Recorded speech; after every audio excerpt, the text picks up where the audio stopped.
If one day you were kicked out of first class just because of your appearance, would you silently endure it or stand up for justice? But what if the person being expelled was the father of a powerful CEO? How would things change then? This is the story of an insult turning into an earthquake, shaking an entire airline. The sky over New York was gloomy, with cold gusts of wind sweeping through JFK Airport, dragging along heavy gray clouds. Amidst the bustling crowd heading towards the check-in area, a middle-aged black man walked slowly. He wore a slightly worn silver-gray fabric coat, old jeans, and a pair of faded sneakers. A faded brown backpack with peeling zipper paint hung on his shoulder. His face was calm. A faint smile crossed his lips as he stopped by the coffee counter. "A black coffee, no sugar, thank you," he said in a warm, steady voice. But his eyes were sharp, as if they had witnessed the ups and downs of life. "Sir, where are you flying to?" the young employee asked, her bright eyes curious as she looked at the modestly dressed man. "Los Angeles, to visit my son." He smiled. It was a smile filled with pride, yet humble, without a hint of boastfulness. No one at JFK Airport that day knew that this man was Martin Johnson, the father of Michael Johnson, the young and powerful CEO of Quantum Tech, a global technology conglomerate leading the field of artificial intelligence and data security.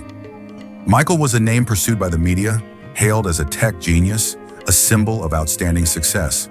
But Martin never liked to show off. Even though his son had often invited him to attend big events and appear in the media with him, Martin always refused. For him, happiness didn't lie in fame or power, but in quiet afternoons spent reading by the window or simple meals shared with his son when Michael was little. After finishing his coffee, Martin made his way to the check-in counter of Horizon Air, the premium airline that Michael often chose for his business trips. He presented his electronic ticket, a first-class ticket clearly displaying his name, Martin Johnson, Quantum Tech Special Client. The check-in staff glanced at him, showing a slight surprise but quickly smiled. "Have a pleasant flight, Mr. Johnson." Martin nodded and walked slowly towards the security check area. While other passengers hurried, worried about their luggage, he maintained a calm, leisurely demeanor, as if time held no meaning for him. When he reached the waiting area, his gaze swept over those around him. Businessmen in elegant suits, women with sparkling designer handbags, and a few curious, scrutinizing glances directed at his modest attire. But Martin paid no mind. He was too familiar with such looks throughout his life. "First-class passengers for Horizon Air Flight 293 to Los Angeles, please proceed to Gate 12. Martin stood up, gently slung his backpack over his shoulder, and walked toward the priority area. The crowd split into two lines, one for economy class and one for first class. He stepped into the priority line, right behind a young couple with shiny designer luggage. A flight attendant stood at the entrance to the first-class cabin, her blonde hair neatly tied up, a professional smile on her face. But when her gaze landed on Martin, that smile quickly turned into a scrutinizing look. "Excuse me, sir, this is the first-class area. Are you sure you are in the right place?" and she asked, her voice polite but tinged with doubt. Martin calmly raised his phone, the screen displaying his boarding pass. "Seat 2A, first class." The flight attendant hesitated slightly, but she quickly stepped aside, though her eyes still betrayed a hint of suspicion. Entering the first-class cabin, Martin sat down in seat 2A. The surroundings were filled with premium leather seats. The faint scent of elegant perfume lingered in the air. The other passengers were dressed in sharp suits, polished shoes, and expensive glasses. Some glanced at Martin with curiosity, while others displayed open disdain. "He must be in the wrong place," a middle-aged man in seat 3C whispered to his companion. "People like him usually don't belong here." Martin did not respond. He simply opened his backpack, took out an old yellowed book, and his eyes softened, focused on the lines of text, as if no one else existed around him. But he did not know that behind him, two flight attendants, Sarah and Mark, were exchanging glances. Sarah, with her golden hair and now fading sweet smile, whispered, "He definitely isn't a first-class passenger. We should double-check his information." "Of course. Someone like him? In first class? There must be a mistake." Mark agreed, his eyes flashing with a hint of ridicule. At the end of the cabin, Jessica, the senior flight attendant, with wavy black hair and her usual arrogant demeanor, received a message through the internal radio. Her gaze briefly swept over Martin, her faint smile fading, replaced by a cold look. Martin turned another page of his book, his eyes still calm, but his heart began to feel heavy. He was used to contempt, but he never expected it to be so blatant, right in the first-class cabin he had paid to sit in. He did not know that in just a few minutes, his life would be swept into a storm of humiliation and injustice. A storm no one expected would change an entire service system. Martin Johnson sat quietly in seat 2A, still holding the old book, but his eyes had stopped reading. He could clearly feel the cold atmosphere surrounding him, with curious, disdainful glances and soft whispers rising behind him. Another flight attendant, Mark, tall and neatly groomed with brown hair, approached Martin with a slightly awkward professional smile.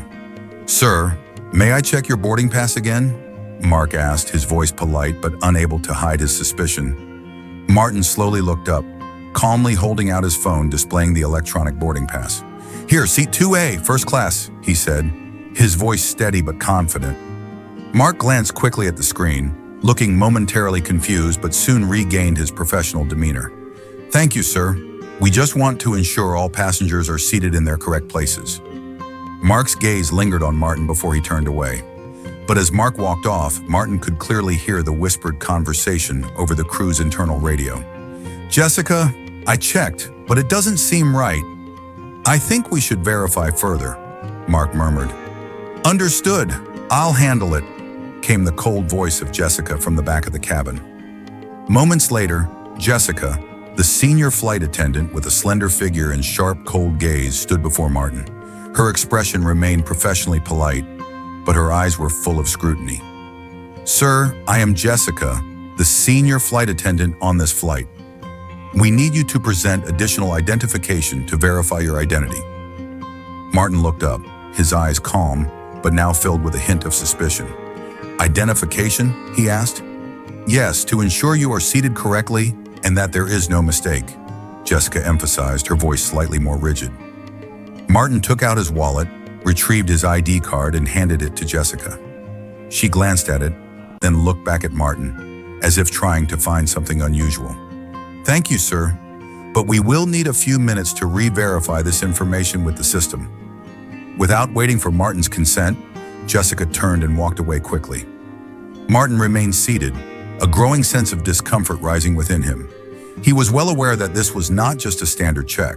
It was doubt tainted with discrimination, something he had faced many times in his life. But this time, in first class, among those who considered themselves superior, it was even more blatant and cold. The other passengers began whispering. A middle-aged man in an expensive suit in seat 3C murmured to the woman next to him, "He definitely isn't first class. He must be sneaking in." The woman chuckled softly. "Look at his clothes. Who would believe it?" Jessica returned, her face now even colder. "Sir, we regret to inform you that our system could not verify your information. To avoid any incidents, we ask that you move to the economy class." Martin was stunned. "Move to economy?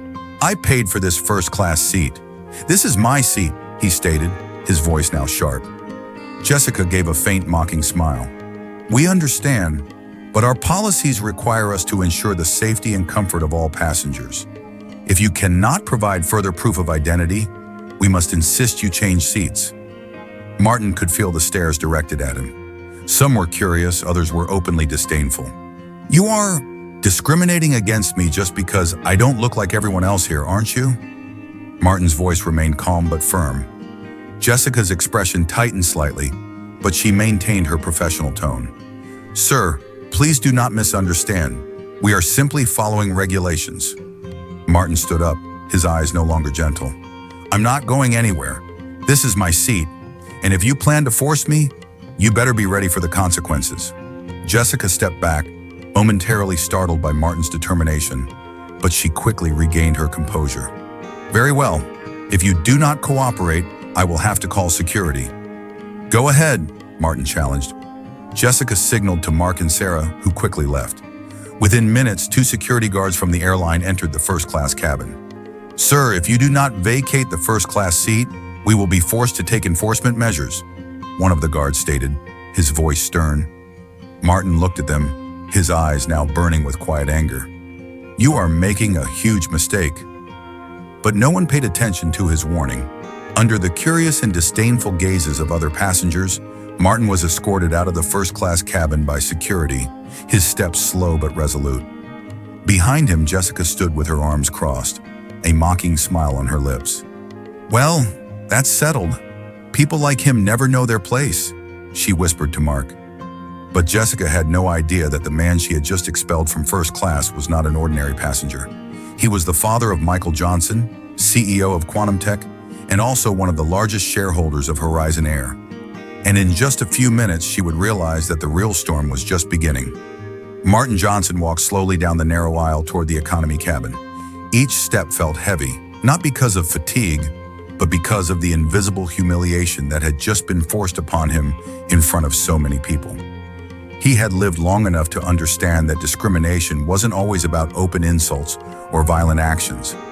Sometimes it was just the disdainful glances, the seemingly polite but imposing requests, or the way people looked down on someone just because of their appearance. But this time, it wasn't just his own humiliation.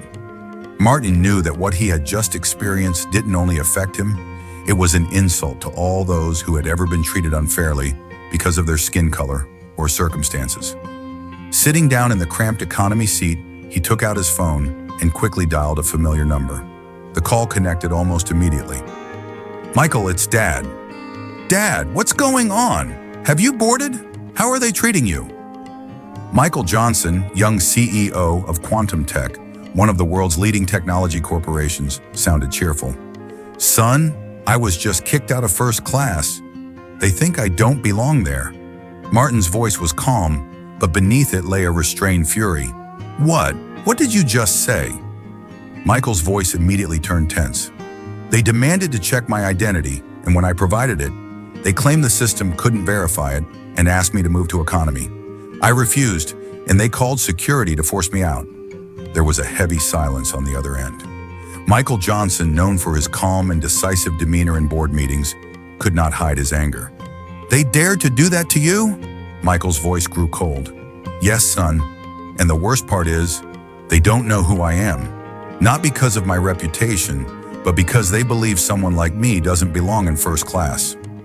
Michael took a deep breath, trying to control his emotions.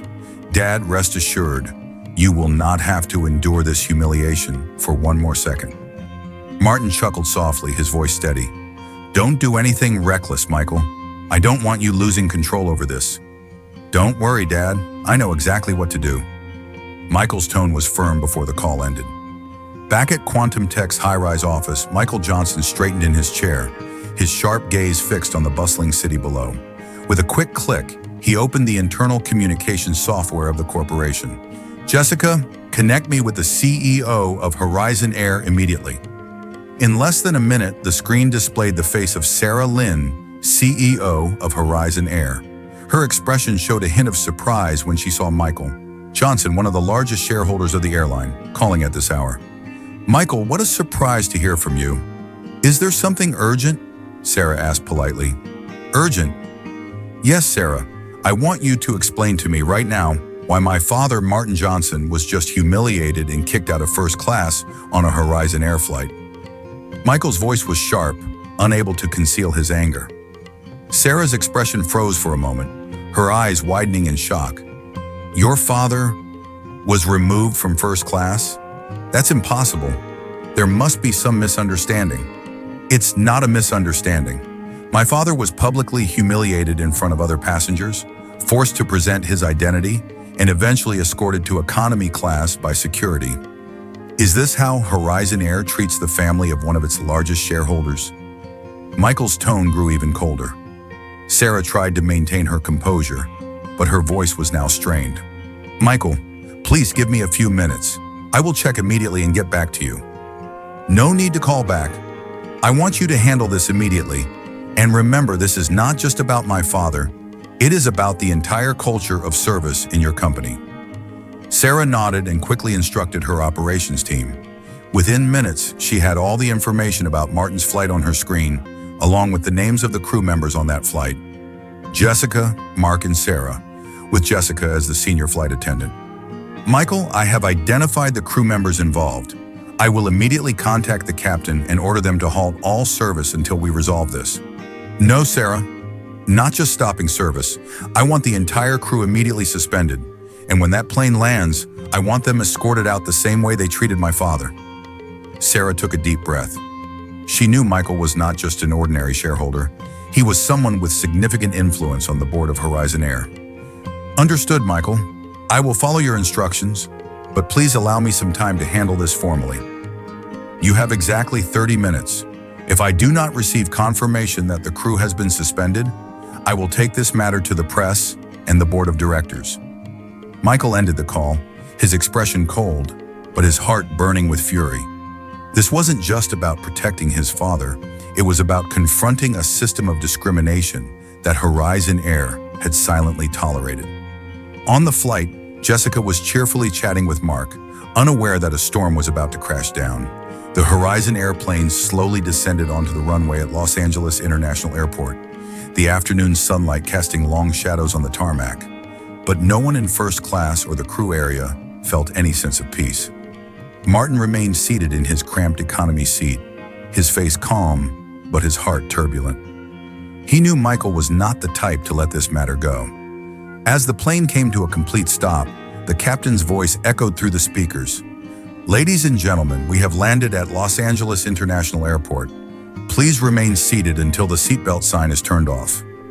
Martin gently unfastened his seatbelt, preparing to stand, but he suddenly noticed a group of men in black suits standing right at the door. They were Horizon Air's security personnel. In the first-class cabin, passengers began to stand up, collecting their luggage and preparing to disembark. But they all froze when they saw the group of security personnel entering. We apologize, ladies and gentlemen. Please remain seated. Security will be conducting an identity check for a few individuals before passengers are allowed to leave. Passengers exchanged confused and curious looks. Some began whispering, but no one dared to stand. Sarah, Jessica, and Mark were huddled together in the crew area. Their faces were pale with fear. They had heard they were suspended mid-flight, but they never expected things to escalate like this. Are we going to be arrested? Jessica whispered, her eyes red with tears. Shut up, Sarah snapped, but even her voice trembled. Stay calm. This is just a check. We didn't commit any crime. No crime, Mark muttered, sweat trickling down his forehead. We humiliated someone and got suspended by direct orders from the CEO. Do you think this will end easily? The door to the economy section opened and security personnel stepped inside, their eyes scanning the rows of seats. Finally, they locked onto Martin. Mr. Martin Johnson? A middle-aged man with a stern look stepped forward. Yes, that's me. Martin's voice was calm, but he was prepared for whatever would happen next. We have been instructed by the CEO of Horizon Air to escort you to the VIP lounge for a meeting with the executive team. Please follow us. Martin stood up, aware of the curious gazes of the surrounding passengers. He followed the security team, walking with calm and dignity, even though he knew this was just the beginning. As Martin stepped off the plane, he saw a group of people waiting. At the front was Sarah Lynn, CEO of Horizon Air. She was a sharp and confident Asian American woman, but her eyes now showed clear anxiety. Mr. Johnson, I sincerely apologize for what happened. Sarah stepped forward, bowing slightly before Martin. Apologize to me? Martin raised an eyebrow, his gaze piercing. Do you even know how your employees treated me? We have received reports and immediately suspended everyone involved. I assure you there will be a thorough investigation, and we will severely discipline anyone who violated our policies. Suspended, that's it? Martin's voice was cold. You think that is enough to make things right? Mr. Johnson, please understand. We never tolerate any form of discrimination. But if you have any requests, we are willing to listen and accommodate. Sarah's voice was polite but desperate. My request is very simple. Martin smiled slightly, but it was a smile filled with authority. Prepare to face the law, because my son, Michael Johnson, will not let this go. Sarah's face instantly changed. She knew exactly who Michael Johnson was, the the CEO of Quantum Tech, one of the world's leading technology corporations and one of the largest shareholders of Horizon Air. Mr. Johnson, please reconsider. We can negotiate. Negotiate? Martin looked straight into Sarah's eyes. Negotiate after my dignity was trampled? After you judged a passenger just because of their appearance? At that moment, a sleek black limousine pulled up in front of them. The door opened and Michael stepped out, looking sharp in his black suit, his gaze cold and determined. Dad.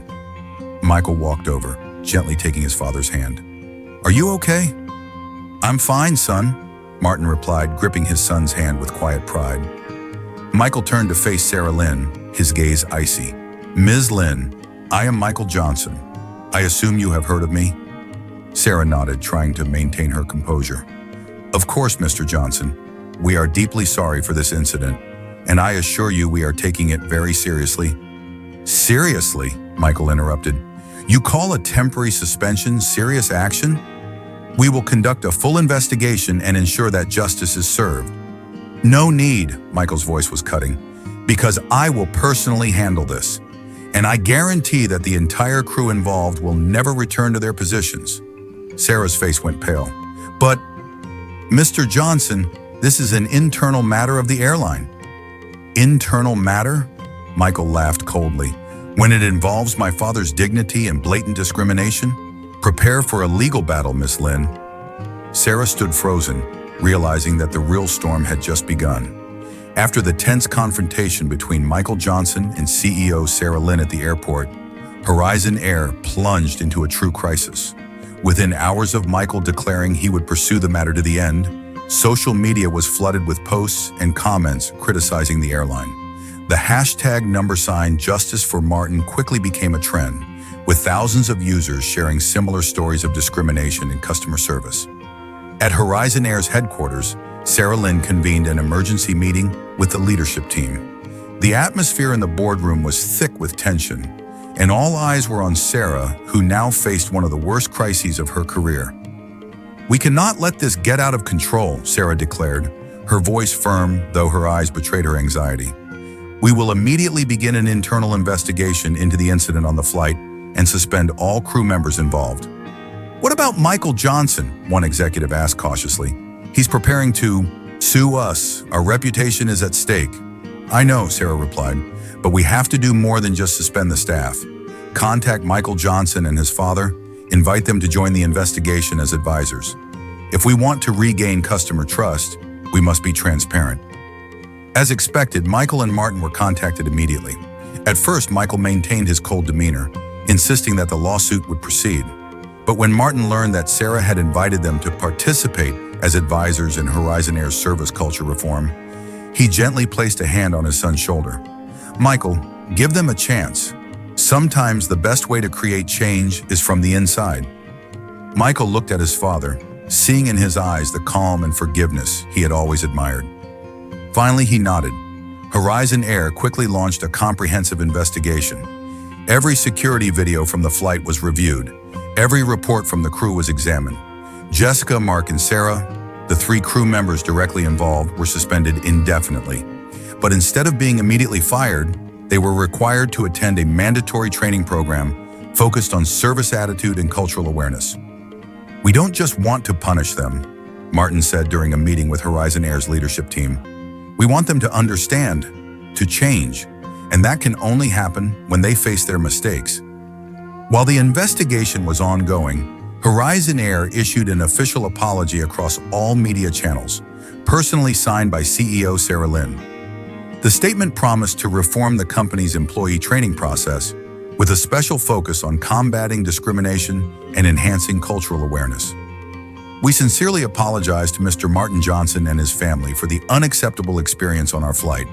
This is a painful but necessary lesson for us to reflect and change. Inside Horizon Air, an entirely new training program was developed. With Michael's persuasion, Martin Johnson agreed to join the advisory board for the company's service culture program. In online and in-person training sessions, he shared his story with all staff members, from ground crew to flight attendants and senior management. Martin stood on stage, the soft light highlighting his calm face. He looked around the room filled with employees, many of whom bowed their heads, avoiding his gaze. "Hello, everyone. I am Martin Johnson, and I am the man who was kicked out of first class on your flight because I didn't look like what you expected." The room fell into a heavy silence. Martin continued, his voice gentle but filled with weight. "I am not here to accuse you. I am here to help you understand that the value of a person does not lie in their skin color, clothing, or social status. True value comes from character and heart." He recounted his experience, the disdainful looks, the insulting words, and the feeling of being degraded just because he was a black man. But he didn't just talk about his pain. He also spoke of how he chose to forgive and hoped those who had wronged him would learn from it. A round of applause followed his speech, not out of pity, but out of respect. But Horizon Air did not stop at words. They truly changed. The customer service training process was rewritten, focusing on communication skills, cultural awareness, and handling sensitive situations. Regular training sessions were held with participation from psychologists and sociologists. Sarah Lynn, once a confident and proud CEO, became a pioneer for customer service reform in the airline industry. She appeared in the media not to promote Horizon Air, but to share the painful lesson her company had learned. "We made a mistake," Sarah openly admitted in a televised interview. "But what matters is that we recognized that mistake and chose to change." Martin's story quickly spread, becoming a lesson for many service companies around the world. Several other airlines began implementing similar cultural awareness training programs, learning from Horizon Air's experience. Hotels, restaurants, and other businesses in the service industry also adopted these lessons. Instead of continuing with the lawsuit, Michael and Martin focused on supporting Horizon Air's reform. They participated in training sessions, shared their story, and inspired thousands of service employees worldwide. At a major conference, Michael stood on stage beside Martin. He looked at his father with profound gratitude in his eyes. "My father taught me that true strength is not in punishing others for their mistakes, but in helping them recognize those mistakes and change. And today we have not only changed Horizon Air, but we have changed how the world views equality and respect in customer service." The entire auditorium rose to their feet in applause, and at that moment, Martin knew that his pain had become a guiding light for thousands of others. 3 months after the crisis at Horizon Air, a special ceremony was held at the company's headquarters. It was not a promotional event or a product launch, but a ceremony recognizing a genuine transformation in the company's service culture. In the large auditorium, hundreds of Horizon Air employees from across the company gathered, all carrying a sense of solemnity and reflection. On stage, Martin Johnson stood beside Michael, his expression calm, but his eyes filled with pride. In front of them was a silent audience, including Sarah, Mark, and Jessica, the 3 individuals directly involved in the disgraceful incident that day. They no longer bore expressions of arrogance or defensiveness. Instead, they displayed humility and remorse. Sarah was the first to step forward and approach Martin and Michael. She bowed deeply, her voice shaking but sincere. "Mr. Martin, Michael, I want to apologize, not just for my actions that day, but for not realizing that I had allowed unconscious bias to influence my thinking and behavior. I have learned so much from both of you." Martin smiled gently, nodding. "I have always believed that everyone can change, as long as they have the courage to face their mistakes." Mark and Jessica stepped forward next, their faces full of regret. Mark spoke first, his voice choked with emotion. "Mr. Martin, I thought I was just following the rules, but now I realize that rules cannot replace respect and compassion. I lost my sense of empathy, and I am deeply ashamed." Jessica stood beside him, tears streaming down her cheeks. "I saw you as someone who didn't belong, simply because you looked different. But now I understand that differences are not a reason to judge others. I am truly sorry." Martin gently placed his hands on their shoulders. "The most important thing is that you both understand. And if you genuinely change, you will become better people, not just in your jobs, but in life." Sarah stepped back up, her voice clear and confident. "Today, I want to announce a new decision. From now on, Horizon Air will conduct regular training sessions on cultural awareness and anti-discrimination for all employees. And it will not stop there. We are honored to have Mr. Martin Johnson officially join as an advisor for this program. He will not only share his story, but also help us build a truly equal and respectful environment. Applause echoed throughout the room. Martin bowed his head in gratitude, then stepped up to the podium. I never thought that such a painful incident could become the beginning of such positive change. I am proud that all of you chose not to avoid the truth, but to face it and change. That is true strength. After his speech, Mark and Jessica approached Martin again. Mr. Martin, we have been assigned to serve in economy class for the past 3 months. It has truly been an eye-opening experience. We now understand that respect is not determined by seat class, skin color, or status. Martin smiled, gently patting their shoulders. I am glad to hear that. Never forget that true change begins in the heart. Horizon Air didn't just stop at internal reforms. Martin's story quickly spread, becoming a model for companies worldwide. Many other airlines began implementing cultural awareness training programs. Learning from Horizon Air's lesson, hotels, restaurants, and other service businesses also adopted similar programs. Sarah Lynn was invited to speak at management conferences, sharing Horizon Air's journey from scandal to a successful cultural transformation. In her speeches, she always mentioned Martin and Michael as the people who helped her understand the true meaning of leadership. For Michael, he realized that true power didn't lie in using authority to retaliate, but in using it to create positive change. He and Martin continued to support Horizon Air, participating in training sessions and sharing their story with thousands of new employees. At a major conference, Michael stood on stage with Martin beside him. He looked at his father, his eyes filled with gratitude. My father taught me that forgiveness is not weakness, but true strength. And today, Horizon Air has proven that any organization can change if it has the courage to face its mistakes. After the conference, Michael and Martin walked out together. The gentle sunlight shone down, and a cool breeze swept by, bringing a sense of peace. Martin looked at his son and smiled proudly. Michael, you did well, not just because you stood up for me, but because you helped thousands of others learn the lesson of equality and compassion. Michael nodded, wrapping his arms around his father. I was only following in your footsteps, the strongest and most compassionate man I have ever known. As the two stepped out of the airport, Martin looked up at the clear blue sky, where Horizon airplanes soared. He no longer saw those planes as symbols of prejudice or bias, but as symbols of hope, change, and compassion. And he knew that although his story had ended, the lessons it brought would last forever. When someone chooses forgiveness instead of revenge, when a company chooses to change instead of hiding its mistakes, it is not just a victory for individuals, but a victory for all of humanity. So if one day you were kicked out of first class just because you didn't look rich enough, what would you do? A. Stay silent like an invisible person and soak in the drama.